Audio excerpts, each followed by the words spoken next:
Hello, good morning. कैसे हैं आप लोग? साकेताइज में आज हम लोग बात करेंगे यहाँ पर एक बहुत ही इम्पोर्टेंट कॉन्सेप्ट है हमारा इंडियन इकोनॉमी का। और वैसे ये कॉन्सेप्ट तो हमारा बैलेंस ऑफ पेमेंट से है। और बैलेंस ऑफ पेमेंट में इसे हम फुल कन्वर्टिबिलिटी या पूर्ण परिवर्तनीयता के नाम से जानते हैं। मैंने बैलेंस ऑफ पेमेंट पर वीडियो डाल रखा है, बट उसमें बैलेंस ऑफ पेमेंट का जो क्लासिफिकेशन था उस पर फोकस किया गया था, करंट अकाउंट और कैपिटल अकाउंट में। लेकिन उसका जो एक कॉन्सेप्ट है उसके बारे में आज हम बात करेंगे। और इसमें हम बताएंगे आपको कि जो मुद्रा की परिवर्तनीयता का जो कॉन्सेप्ट है ये क्या है, यानी कि कैसे रुपए को डॉलर में और डॉलर को रुपए में जो बदला जाता है, इनकी जो अदला बदली होती है उसके बारे में कैसे ये तय किया जाता है कि पूरी तरह से रुपया और डॉलर आपस में बदले जा सकते हैं या नहीं। यानी कि रुपए को विदेशी मुद्राओं में और विदेशी मुद्राओं को रुपए में अदला बदली का जो कॉन्सेप्ट है उसी से संबंधित है हमारा पूर्ण परिवर्तनीयता या फुल कन्वर्टिबिलिटी। देखिए, जब आज के एक तरह से ग्लोबल वर्ल्ड में जिसमें हम रहते हैं, आज पूरी दुनिया एक दूसरे के साथ व्यापार करती है। भारत पूरी दुनिया के साथ व्यापार करता है। 1991 में जब भारत में आर्थिक सुधार किए गए, जिसे हम उदारीकरण, निजीकरण और वैश्वीकरण के सुधार कहते हैं, उसके बाद भारत की अर्थव्यवस्था तेजी से ग्लोबल होती जा रही है। तो इस ग्लोबल इकोनॉमी में सबसे ज्यादा जरूरत पड़ती है, वो जरूरत पड़ती है मुद्राओं की अदला बदली की। यानी कि भारत के दुनिया के साथ और दुनिया के भारत के साथ जो व्यापार होंगे, जो ट्रेड रिलेशंस होंगे, उनमें सबसे ज्यादा जरूरत पड़ती है मुद्राओं के एक्सचेंज करने की। तो मुद्राओं के एक्सचेंज करने के संबंध में ये जो पूर्ण परिवर्तनीयता या जो पार्शियल कन्वर्टिबिलिटी होती है, यानी कि आंशिक परिवर्तनीयता होती है, इसके बारे में हम बात करेंगे। तो पहले इस शब्द का मतलब आप जान लीजिए कि पूर्ण परिवर्तनीयता होता क्या है। देखिए, ये रुपया है और इस रुपए को अंतरराष्ट्रीय मुद्राओं से बदला जाना है। ये अंतरराष्ट्रीय मुद्रा डॉलर हो सकती है, ये यूरो हो सकती है, ये जापानी मुद्रा येन हो सकती है, ये पाउंड हो सकती है, या इनके अलावा कोई भी विदेशी मुद्रा हो सकती है। अगर हम अपने रुपए को इन मुद्राओं से पूरी तरह से अदला बदली कर सकें, यानी कि हमें एक डॉलर को रुपए में बदलना हो, हमें एक यूरो को रुपए में बदलना हो, या हमें एक येन को रुपए में बदलना हो, जब ये विदेशी मुद्राओं को रुपए में बदलने के पर कोई पाबंदी नहीं होती और हमें मार्केट रेट पर प्राइस मिलता है। मार्केट यानी कि बाजार दर, इसको बोलते हैं मार्केट रेट। यानी कि बाजार में इन मुद्राओं का जो मूल्य चल रहा है उसी आधार पर हम बैंक में जाकर के रुपए को विदेशी मुद्राओं में बदल सकते हो। तो इसका मतलब है, हम ये कह सकते हैं कि भारत में पूर्ण परिवर्तनीयता है, क्योंकि हम बिना किसी प्रतिबंध के, बिना किसी आरबीआई और सरकार के रेस्ट्रिक्शंस के आराम से किसी भी बैंक में जाकर के रुपए को इन विदेशी मुद्राओं में बदल सकते हैं और इन विदेशी मुद्राओं को रुपए में बदल सकते हैं किसी भी लेन देन के लिए। तो जब किसी देश में रुपए, घरेलू मुद्रा को विदेशी मुद्राओं में बिना किसी रोक टोक के पूरी तरह से अदला बदली की जाती है, तो इसे हम पूर्ण परिवर्तनीयता या भारत के संदर्भ में रुपए की पूर्ण परिवर्तनीयता कहेंगे। ठीक है। अब ये परिवर्तनीयता किन दो संदर्भों में की जाती है? तो हम दो तरीके से रुपए को, यानी कि दो प्रकार से रुपए को बदलते हैं, या हम ये कहें कि दो खाते में विदेशी मुद्राएं घरेलू मुद्राओं में बदली जाती हैं। यानी कि हमारा जितना भी विदेशी लेन देन होता है, एक साल में हम जो भी विदेशी लेन देन करते हैं, जो पैसा देश से बाहर गया और जो पैसा बाहर से देश में आया, वो दो खाते में आता है, दो अकाउंट में आता है। पहला अकाउंट है हमारा करंट अकाउंट और दूसरा है कैपिटल अकाउंट। इसे हम चालू खाता और इसे पूंजी खाता कहते हैं। चालू खाता में क्या क्या पैसा आता है? चालू खाता में हमारा आता है जो भी हम निर्यात करते हैं। ठीक है, जो भी हम निर्यात करते हैं उनसे पैसा आता है। क्या क्या निर्यात करते हैं हम वस्तुओं का निर्यात करते हैं और हम सेवाओं का निर्यात करते हैं। यानी कि एक वर्ष के अंदर या भारत से, हमारे देश से जो भी सामान हम दूसरे देशों को निर्यात कर रहे हैं या सेवाएं निर्यात कर रहे हैं, उनके माध्यम से हमारे देश में विदेशी पूंजी आती है। और विदेशी पूंजी जाती कैसे, हम आपको बता रहे हैं कि चालू खाते में क्या क्या शामिल किया जाता है और इन पर पूर्ण परिवर्तनीयता कैसे अपना काम करती है। तो इसी प्रकार से चालू खाते में किसको शामिल किया जाता है, जब हम दूसरे देशों से कुछ आयात करते हैं। दूसरे देशों से हम आयात क्या करते हैं, सेम इसी प्रकार से हम वस्तुओं का आयात करते हैं और हम सेवाओं का आयात करते हैं। ठीक है, आयात को हम क्या बोलते हैं, आयात को हम इंपोर्ट बोलते हैं। बहुत आराम से सुनिए, जल्दबाजी नहीं। निर्यात को हम क्या बोलते हैं, एक्सपोर्ट बोलते हैं। ठीक है, अब जैसे भारत ने $100 का सामान क्या किया, $100 की वस्तुएं निर्यात की, और भारत ने $200 की सेवाओं का निर्यात किया। जैसे हमने कपड़े का, जूते का, जो भी हमारे पास सामान था उसे हमने एक्सपोर्ट करके दूसरे देशों से $100 कमाया। और हमने हमारी सेवाओं का निर्यात किया, जैसे सेवाओं में शिक्षा आ जाता है, सेवाओं में स्वास्थ्य आ जाता है, टूरिज्म आता है। तो हमने दूसरे देशों को अपनी सेवाएं दी और अपनी वस्तुएं दी, जिसके बदले हमको 200 और 100 यानी कि कुल $300 $300 हमको मिले। अब हमारी जेब में $300 है, अब इस $300 को हमें रुपए में कन्वर्ट करना है। ठीक है, ये हमारे पास क्या है, $300 है, हमें इसे किस में बदलना है, रुपए में बदलना है, बैंक में जाकर के। तो ये कैसे बदला जाएगा, इसके बारे में अभी हम बताएंगे। ऐसे ही हमने आयात किया, यानी कि दूसरे देशों से हमने सामान खरीदा, दूसरे देशों से हमने सेवाएं खरीदी। सपोज दैट हमने दूसरे देशों से $50 की वस्तुएं खरीदी और हमने $50 की सेवाएं खरीदी। तो कुल कितना खर्च किया हमने, हमने $100 का खर्च किया। अब देखिए, हमें $100 पे करने हैं दूसरे देश को, तो हमें बैंक में जाकर के क्या करना होगा, हमें बैंक में जाकर के रुपए के बदले डॉलर लेना होगा। बैंक में हम रुपए जमा करेंगे और डॉलर खरीदेंगे। फिर इस डॉलर से हम क्या करेंगे, इस डॉलर से हम पेमेंट करेंगे। किसका पेमेंट करेंगे, जिनसे हमने ये सामान खरीदा है उन्हें हम $100 का पेमेंट करेंगे। तो ये $100 हम कहाँ से खरीदेंगे, हम ये बैंक से खरीदेंगे। और बैंक से हम कैसे खरीदेंगे, रुपए देंगे। तो यहाँ पर हम रुपए के बदले डॉलर खरीदेंगे और यहाँ पर हम क्या करेंगे, हमने दूसरे देशों को अपना सामान और सेवाएं बेची हैं, तो हमारे पास $300 है, यहाँ पर हम डॉलर के बदले रुपए खरीदेंगे। यानी कि हम जब बैंक में जाएंगे तो $300 लेकर के जाएंगे, बदले में रुपया लेकर के आएंगे, और दूसरा आदमी रुपए लेकर के जाएगा और $100 लेकर के आएगा।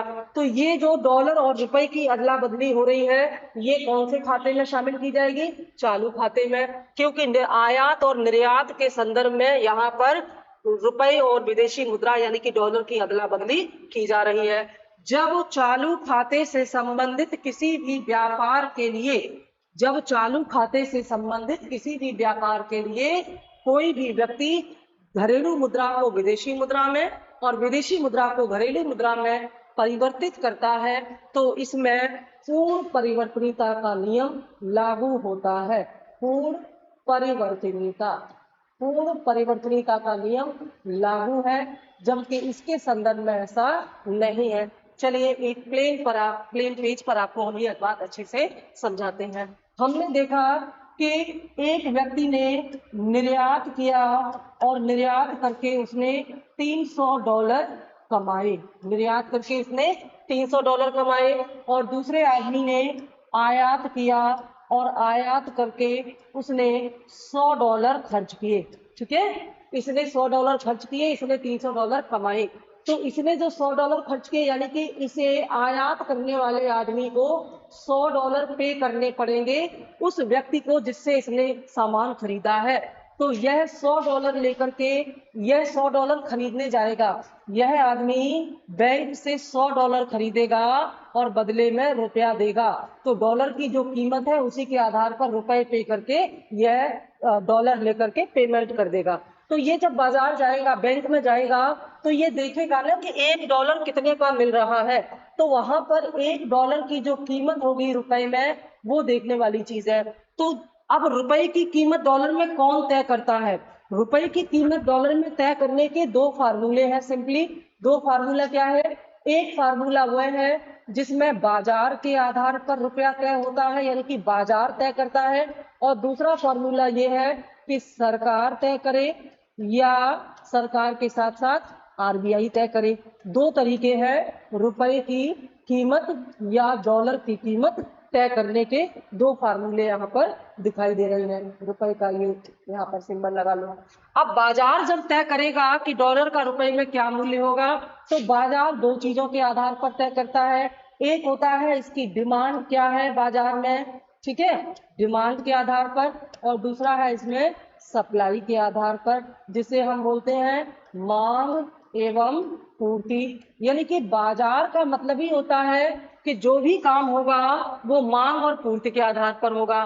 तो अगर बैंक में ये जो डॉलर बदला जा रहा है, जो रुपया बदला जा रहा है, क्योंकि यह आयात करने वाला आदमी, इसे हम ए मान लेते हैं और निर्यात करने वाले को हम बी मान लेते हैं, आपको सुविधा हो जाएगी। एक बार समझ लीजिए हमेशा के लिए, ये तो आपका बिल्कुल कंफ्यूजन दूर हो जाएगा। तो ए नाम का आदमी जिसने दूसरे देशों से $100 का सामान आयात किया है, इंपोर्ट किया है, इसे $100 चाहिए उसको पेमेंट करने के लिए। यह रुपए लेकर के बैंक जाता है और वहां $100 खरीदना चाहता है। तो ये जब $100 खरीदेगा तो इसे प्रति डॉलर कितना रुपया देना है, यह तय करने का पहला सिद्धांत क्या है? बाजार, और दूसरा सिद्धांत क्या है? सरकार द्वारा तय किया गया। जहां पर बाजार का सिद्धांत लागू होता है उसे हम बोलते हैं परिवर्तनीय प्रणाली, इसे हम बोलते हैं परिवर्तनीय प्रणाली, ठीक है। और जहां सरकार तय करती है इसे हम बोलते हैं स्थिर प्रणाली, स्थिर प्रणाली। इसको हम फ्लोटिंग रेट बोल सकते हैं, इसको हम फिक्स रेट बोल सकते हैं। तो सरकार ने यह तय कर रखा है कि आयात और निर्यात यानी कि चालू खाते से संबंधित जो भी मुद्राएं अदला बदली की जाएंगी उन पर पूरी तरह से परिवर्तनीय प्रणाली लागू होगी या वे बाजार के दर पर बदली जाएंगी। जैसे बाजार में अभी रेट चल रहा है $1 का 80 रुपए। अगर बाजार में $1 की कीमत 80 रुपए चल रही है तो ये ए नाम का व्यक्ति जिसे $100 खरीदने हैं, वे प्रति डॉलर 80 रुपए के रूप में, प्रति डॉलर 80 रुपए के रूप में पेमेंट करके डॉलर खरीद ले जाएगा। यानी कि $1 के बदले 80 रुपए देगा और $100 के बदले कितना देगा? 8,000 रुपए देगा। तो इस आदमी को 8,000 रुपए दे करके $100 मिल जाएंगे बैंक से, और ये $100 लेकर के पेमेंट करके अपना सौदा, अपना व्यापार पूरा करेगा। तो इसने बाजार से किस दर पर डॉलर खरीदा? बाजार दर पर। बाजार दर क्या होती है? वह दर जिसे सरकार तय नहीं करती, बल्कि डॉलर की मांग और डॉलर की पूर्ति के आधार पर अपने आप ये तय होता है कि आज डॉलर का मूल्य क्या होगा। अगर आज के दिन डॉलर की मांग कम है और पूर्ति ज्यादा है तो डॉलर सस्ता मिल जाएगा, लेकिन दूसरे दिन अगर डॉलर की मांग ज्यादा हो गई और डॉलर की पूर्ति कम हो गई तो डॉलर महंगा मिल जाएगा। जैसे हो सकता है कि आज इनको $1 80 रुपए का मिला, हो सकता है ये 2 दिन बाद आए तो $1 इनको 85 रुपए का मिले, क्योंकि उस दिन डॉलर की डिमांड ज्यादा हो सकती है, पूर्ति कम हो सकती है। तो जब डॉलर का मूल्य या किसी भी विदेशी मुद्रा का मूल्य बाजार तय करता है, सरकार उसमें कोई हस्तक्षेप नहीं करती, तो उसे परिवर्तनीय प्रणाली कहते हैं। भारत के संदर्भ में ये कहा गया है कि चालू खाते में जो भी लेन देन होगा, और ये कब से शुरू किया गया है? ये शुरू किया गया है अगस्त, ये ध्यान दीजिएगा, अगस्त 1994 से ये क्वेश्चन आया हुआ है। अगस्त 1994 से चालू खाते के संदर्भ में रुपए को पूर्ण परिवर्तनीय बना दिया गया है। ये समझ के जाइएगा, पूर्ण परिवर्तनीय बना दिया गया है। यानी कि चालू खाते में जो भी आयात हो रहा है और जो भी निर्यात हो रहा है उसमें जो विदेशी मुद्राएं घरेलू मुद्रा से बदली जाएंगी, इस अदला बदली का रेट सरकार तय नहीं करेगी, बल्कि ये बाजार के आधार पर तय होगा। तो चालू खाते के संदर्भ में होने वाले समस्त व्यापार और मुद्राओं की अदला बदली 1994 के बाद पूर्ण परिवर्तनीय बना दी गई है। तो अगर ये प्रश्न पूछा जाता है कि क्या भारत में चालू खाते में पूर्ण परिवर्तनीयता लागू है, आप बताएंगे यस। भारत में अगस्त 1994 से चालू खाते के संदर्भ में रुपए की पूर्ण परिवर्तनीयता लागू कर दी गई है। इसका सीधा सा मतलब है कि चालू खाते के अंतर्गत जो भी विदेश व्यापार हो रहा है उसमें जो भी विदेशी मुद्राएं इस्तेमाल की जाएंगी उन्हें रुपए में और रुपए को विदेशी मुद्राओं में पूरी तरह से अदला बदली करने का अधिकार है। इसमें सरकार और आरबीआई किसी तरह की रोक टोक नहीं करती और इस संदर्भ में जो मुद्राएं बदली जाएंगी उनका जो मूल्य होगा वो बाजार तय करेगा, ना कि कोई अथॉरिटी। ठीक है, तो फुल कन्वर्टिबिलिटी हमारे यहाँ कहाँ पर है? फुल कन्वर्टिबिलिटी हमारे यहाँ है चालू खाते में, इसमें कोई कंफ्यूजन नहीं है। इसका मतलब है कि 1994 से पहले भारत में चालू खाते में भी पूर्ण परिवर्तनीयता नहीं थी। बिल्कुल, जब 1991 में भारत ने इकोनॉमिक रिफॉर्म्स किए, आर्थिक सुधार किए, तो इन्हीं आर्थिक सुधारों में से एक सुधार ये भी था कि भारत को अपनी विनिमय दर को परिवर्तनीय बनाना होगा।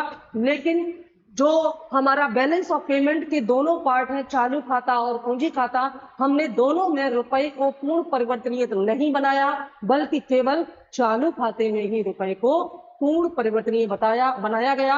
अभी हम आपको बताएंगे कि पूंजी खाते में क्या स्थिति है। चालू खाते में तो स्थिति क्लियर हो गई कि 1994 के बाद अब भारत में चालू खाते में जो भी लेन देन होगा उसके अंतर्गत मुद्राओं की अदला बदली बाजार रेट पर की जाएगी, इसमें सरकार का कोई रेस्ट्रिक्शंस नहीं है। लेकिन पूंजी खाते के संदर्भ में अभी भी दूसरा नियम लागू है और हमारा जो व्यापार होता है, जो विदेश व्यापार होता है, हमारा यह विदेश व्यापार दो खातों में होता है। मैंने आपको बताया, पहला खाता मैंने क्या बताया? चालू खाता बताया।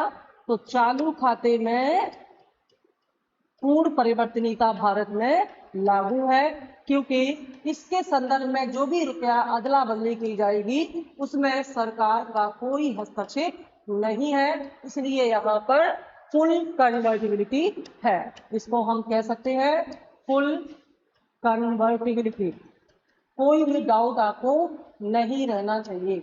ठीक है, फुल कन्वर्टिबिलिटी है हमारे चालू खाते में। लेकिन पूंजी खाते में स्थिति कुछ और है। पूंजी खाते में फुल कन्वर्टिबिलिटी नहीं है, पूर्ण परिवर्तनीयता नहीं है। पूंजी खाते में किस किस का हिसाब किताब होता है? पूंजी खाते में हम लॉन्ग टर्म जो हमारे लेन देन है विदेश व्यापार के वो करते हैं। क्या क्या करते हैं इसमें हम विदेशी ऋणों का लेन देन करते हैं। ठीक है, हम इसमें विदेशी ऋण का लेन देन करते हैं। और क्या करते हैं इसमें हम विदेशी निवेश की बात होती है, विदेशी निवेश की बात इसमें होती है। यानी कि हमारे देश में जो विदेशी निवेश होते हैं या हमारे देश से दूसरे देशों में जो विदेशी निवेश होते हैं उनका हिसाब किताब इसमें रखा जाता है। तो कुल मिलाकर के पूंजी खाते में जो मेन दो फैक्ट होते हैं वो यही होते हैं, और भी होते हैं लेकिन मेन यही होते हैं। तो पूंजी खाते में जो विदेशी ऋण और विदेशी निवेश की आवाजाही होती है, इसके माध्यम से जो पूंजी का लेन देन होता है उसमें डॉलर और रुपए की अदला बदली करने का नियम चालू खाते से अलग है। चालू खाते में जो डॉलर और रुपए की अदला बदली की जाती है वो किस हिसाब से की जाती है? बाजार दर पर की जाती है। ठीक है, और बाजार दर वह है जो कि डिमांड और सप्लाई के आधार पर तय होता है। इसमें सरकार का कोई हस्तक्षेप नहीं होता और ये रोज ही रोज बदलता रहता है और अक्सर ये ज्यादा भी होता है। लेकिन पूंजी खाते में जो डॉलर और रुपए की अदला बदली होती है इसमें भारत सरकार की बहुत सारी शर्तें लागू होती हैं जो अलग अलग देशों के संदर्भ में अलग अलग होती है। जैसे कुछ देशों के साथ सरकार ने इसमें दोहरी विनिमय प्रणाली लागू कर रखी है। दोहरी विनिमय प्रणाली का मतलब होता है जिसमें कुल मुद्रा का 60% सरकार द्वारा तय किया जाएगा और 40% बाजार के आधार पर मुद्राओं की अदला बदली की जाती है। तो दोनों प्रणालियां यानी कि जहां स्थिर प्रणाली और परिवर्तनीय प्रणाली एक साथ लागू होती है, ऐसे सिस्टम को हम डुअल सिस्टम कहते हैं या दोहरी प्रणाली कहते हैं।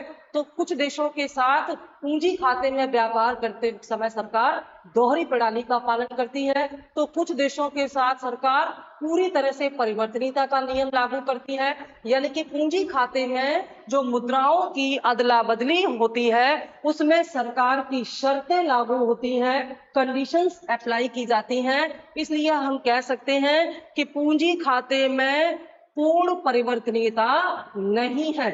ध्यान दीजिएगा, भारत में पूंजी खाते में पूर्ण परिवर्तनीयता नहीं है, जबकि चालू खाते में पूर्ण परिवर्तनीयता है।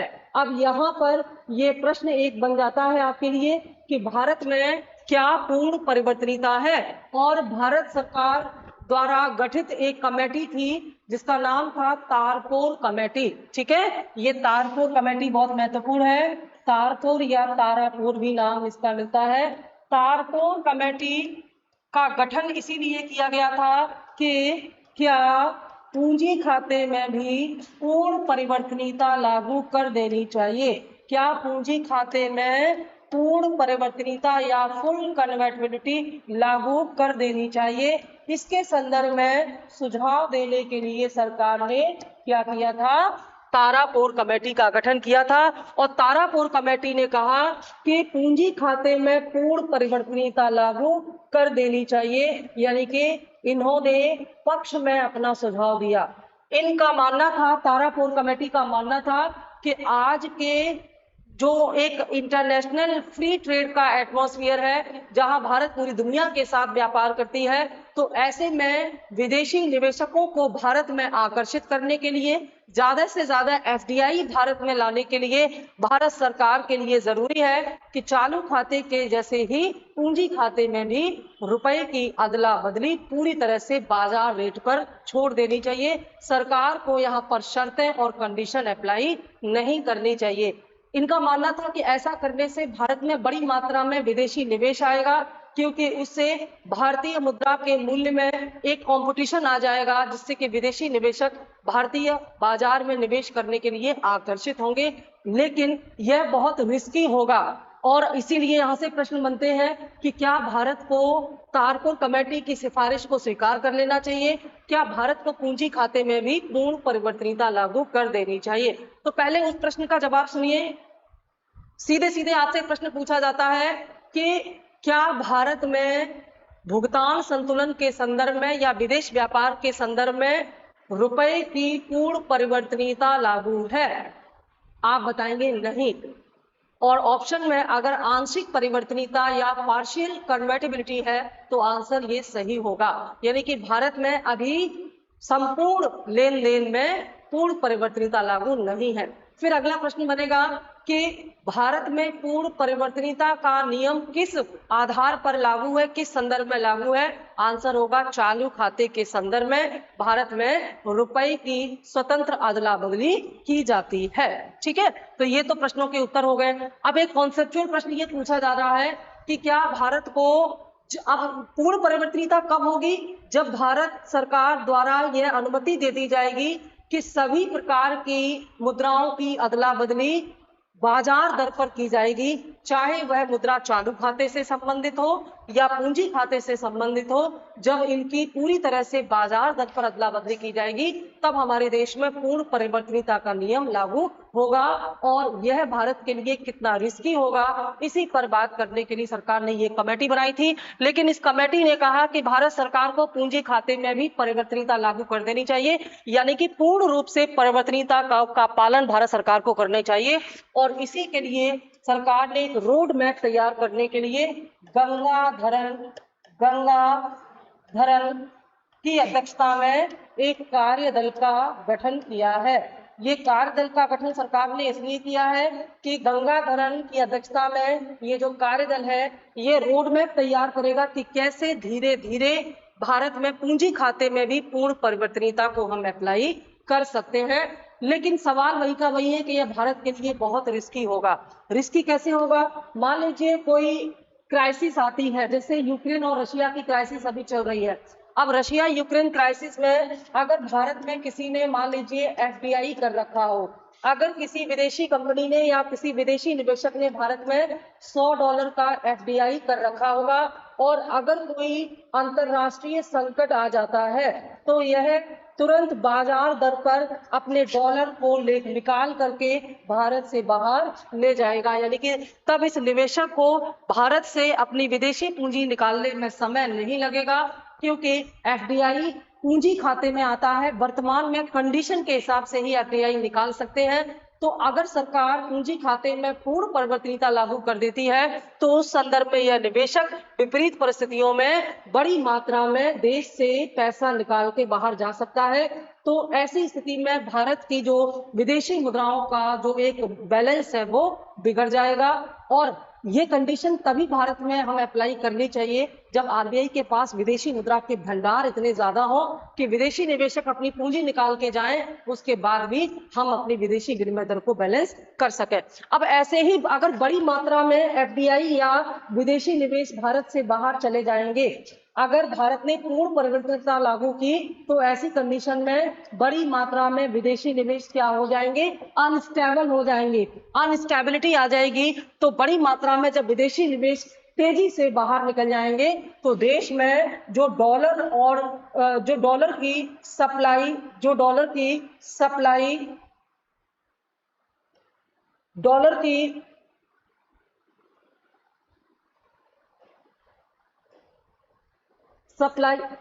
सप्लाई इसमें कुछ शायद हो गया है, ये ब्लैक हो गया है शायद।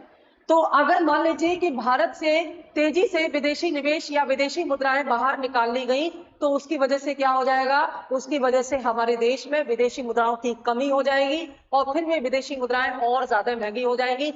जैसे आज डॉलर 80 रुपए का क्यों है, क्योंकि चालू खाते में पूर्ण परिवर्तनीयता लागू है और बड़ी मात्रा में विदेशी मुद्राएं घरेलू मुद्राओं में बिना किसी प्रतिबंध के अदला बदली की जा रही हैं। और भारत एक ऐसा देश है जो एक्सपोर्ट कम करता है, इंपोर्ट ज्यादा करता है, इसलिए भारत में विदेशी मुद्राओं की डिमांड हमेशा ज्यादा रहती है और डिमांड ज्यादा होने की वजह से ये महंगी मिलती हैं। और आज डॉलर की जो वैल्यू है, जो डॉलर की इंडियन करेंसी में जो वैल्यू है वो 80 रुपए से भी ज्यादा पहुंच चुकी है, जबकि 1994 से पहले जब चालू खाते में स्थिर प्रणाली लागू थी, सरकार का नियंत्रण था, तब डॉलर के सापेक्ष भारतीय रुपए का मूल्य लगभग 20 से 25 रुपए के बराबर था। तो चालू खाते में सरकार ने जब पूर्ण परिवर्तनीयता का नियम लागू किया तो बाजार दर पर मुद्राओं की अदला बदली होने के कारण विदेशी मुद्राओं की डिमांड तेजी से बढ़ी और ये महंगी होती गई। लेकिन इस प्रकार का नियम अगर हम पूंजी खाते में भी लागू कर देंगे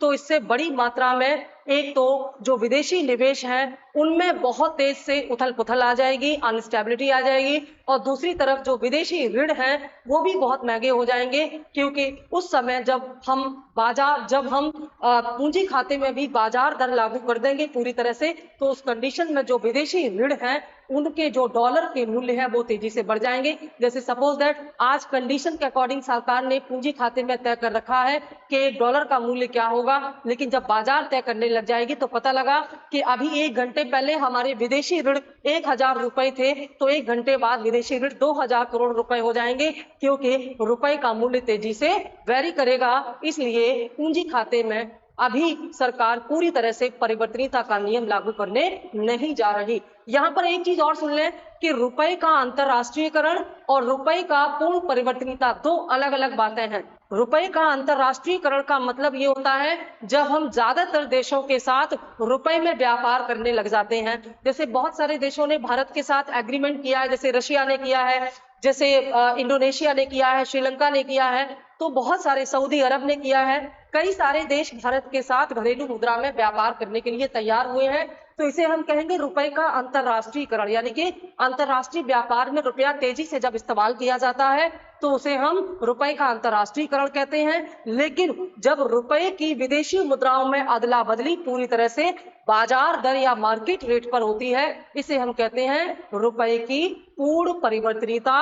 और दोनों कॉन्सेप्ट बिल्कुल अलग अलग हैं। मैक्सिमम जगह मैंने देखा इन दोनों को ओवरलैप कर दिया गया है, इसलिए बच्चे कंफ्यूज हो जाते हैं। तो यहाँ पर ये क्लियर कर लीजिए कि रुपए की पूर्ण परिवर्तनीयता का मतलब होता है जब विदेशी मुद्राओं और रुपए को पूरी तरह से बाजार रेट पर अदला बदली की जाती है, और रुपए के अंतर्राष्ट्रीयकरण का मतलब होता है जब अंतर्राष्ट्रीय व्यापार में रुपए का इस्तेमाल किया जाता है। तो इसको अच्छे से समझिएगा और इस वीडियो के माध्यम से बार बार इसको पढ़िएगा। जब हम पूरी क्वेश्चन प्रैक्टिस सेट लेकर के आएंगे तो उनमें ये क्वेश्चन जरूर है। Thank you.